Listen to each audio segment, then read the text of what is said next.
Living wages, a reality for garment workers around the world. What do they mean by a living wage? If you work and get paid, doesn't it mean you're already earning a living? You would think so, but it's not that simple. Or at least it didn't used to be.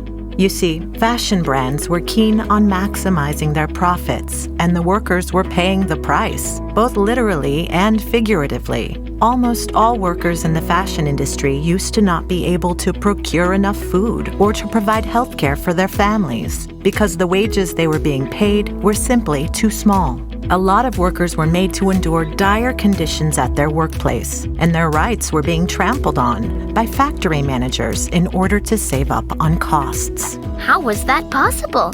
Well, for example, in the beginning of the 2020s, workers from Central, East, and Southeast Europe were paid on average the equivalent of 25% out of a living wage. 25%? That's only a quarter. How is that fair? It's anything but fair, but that started to change about 12 years ago. Did the workers revolt? To some extent, yes, but that's not quite the whole picture. Workers were being mistreated and underpaid even before COVID-19, but the brand's response to the pandemic really hurt them.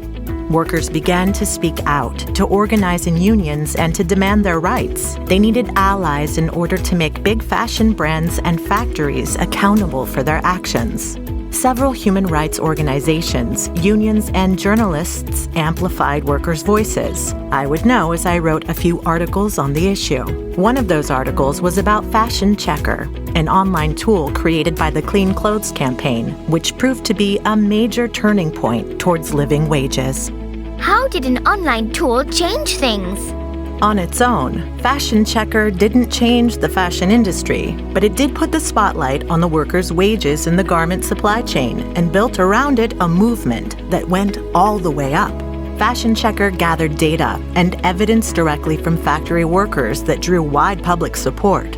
Journalists like myself started to write extensively on this issue as we followed up on worker stories. With all this support, unions and civil society organizations managed to put a lot of pressure on fashion brands and on political decision makers, and probably for the first time ever, textile workers' voices were really being heard. Global, enforceable agreements were signed in the years that followed, and reliable mechanisms within workers' reach were put into place. The path to living wages was being drawn.